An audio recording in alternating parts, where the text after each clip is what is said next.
d'entre nous qui n'a pas déjà embêté un enfant pour rire?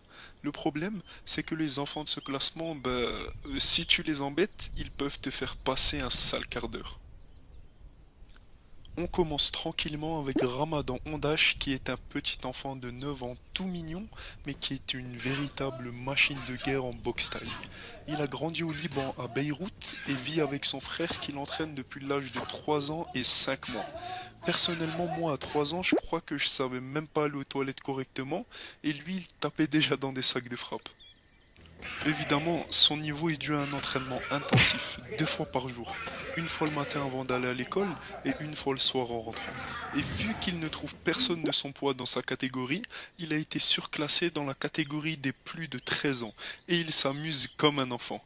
La preuve, en 2016, Ramadan Ondash est devenu le meilleur boxeur taille junior du monde, à seulement 9 ans. Boakao n'a qu'à bien se tenir. Qui ne connaît pas Giuliano et Claudio Strohe, les deux enfants roumains les plus musclés du monde? Giuliano a 9 ans et son petit frère a 7 ans. Ils ont commencé à soulever des poids dès l'âge de 2 ans. Vous imaginez des véritables Super Saiyans.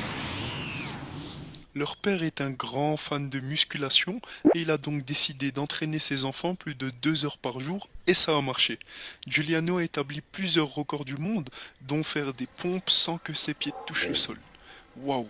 Bon, en 2016, le petit Giuliano a un petit peu grandi et il est passé au niveau supérieur, le Super Saiyan 2.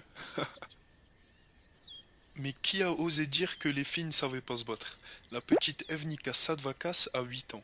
Elle vit au Kazakhstan et c'est une jeune boxeuse qui impressionne le monde entier par sa rapidité, son agilité et son talent. Voyez par vous-même. Et moi, ce qui me choque vraiment, c'est que j'ai lu qu'elle pouvait envoyer 130 coups de poing en 30 secondes. Cette fille, c'est une véritable mitraillette. Bon là, ça devient un peu plus gore. Graham Young est un jeune Américain né le 7 septembre 1947 et qui, contrairement aux enfants que j'ai cités avant, n'était pas passionné par le sport, mais par la mort et le poison. Depuis qu'il est enfant, Graham aime la chimie.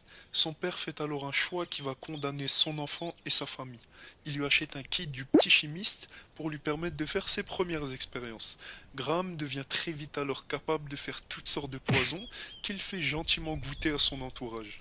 En avril 1962, à l'âge de 14 ans, il commence à ajouter en augmentant progressivement la dose de sulfate de thallium, qui est un fort poison, dans le thé de son père, de sa belle-mère, de sa sœur et d'une amie d'école, en prenant soin de noter dans un cahier la progression des effets du poison.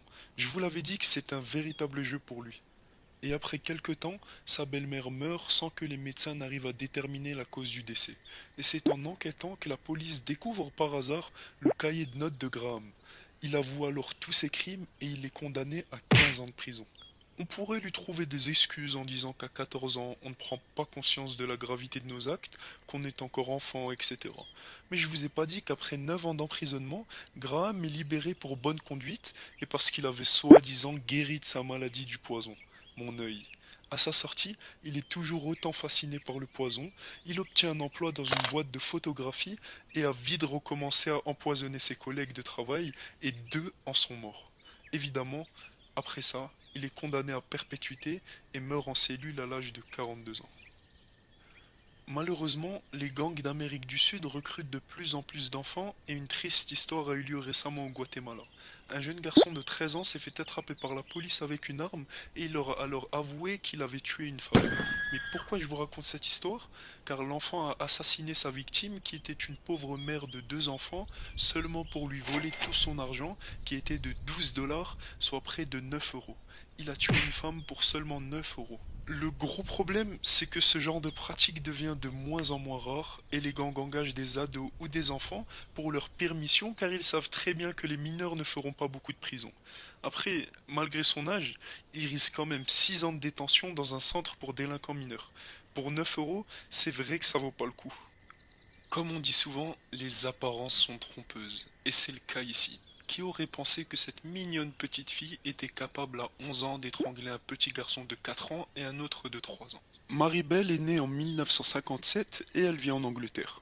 Quand elle a encore 10 ans, elle étrangle seule Martin Brown, un garçon de 4 ans, et le laisse mort sur place. Puis, le 1er juillet 1968, Maribel et sa copine tuent Brian Howe, un autre gamin âgé de 3 ans, encore par étranglement. À 10 ans, c'est chaud. Bon, après, les psychiatres ont dit que le comportement de Maribel est sûrement la cause de son enfance difficile. Sa mère était une prostituée et à plusieurs reprises elle aurait essayé de la tuer et l'aurait obligée d'avoir des relations avec ses clients. On comprend le traumatisme. Bon, la bonne nouvelle c'est que Maribel est sortie de prison en 1980 à l'âge de 23 ans et depuis elle a bien changé. Et aujourd'hui en 2016, elle est devenue grand-mère et vit une vie tranquille loin de tout problème.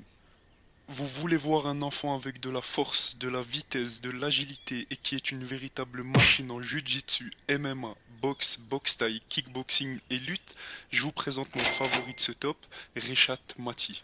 Alors là, je vous le dis, il y a du niveau. Reshat est un jeune boxeur américain d'origine albanaise qui accumule les victoires et les combats dans tous les sports que je vous ai cités avant. Malgré son petit gabarit d'1,65 m, il détruit tous les adversaires de son âge et rafle toutes les médailles d'or de toutes les disciplines. Il est actuellement invaincu en boxe thaï et MMA et il a remporté des ceintures dans 22 championnats. Je sais pas vous, mais moi je me sens un petit peu ridicule face à lui. Au Mexique, entre le régime actuel et les vendeurs de drogue, c'est la guerre totale. Et comme dans tous les conflits, cette guerre a ses enfants soldats et Edgar Jiménez, un enfant de 14 ans, plus connu sous le nom de El Ponchi, en fait partie. Le truc, c'est que le petit El Ponchi, il combat pas avec l'armée, mais bien avec les dealers de drogue. Et récemment, il a été arrêté par la police et a avoué avoir tué, torturé et mutilé le corps de 4 personnes parce qu'il travaillait pour un baron de la drogue mexicain.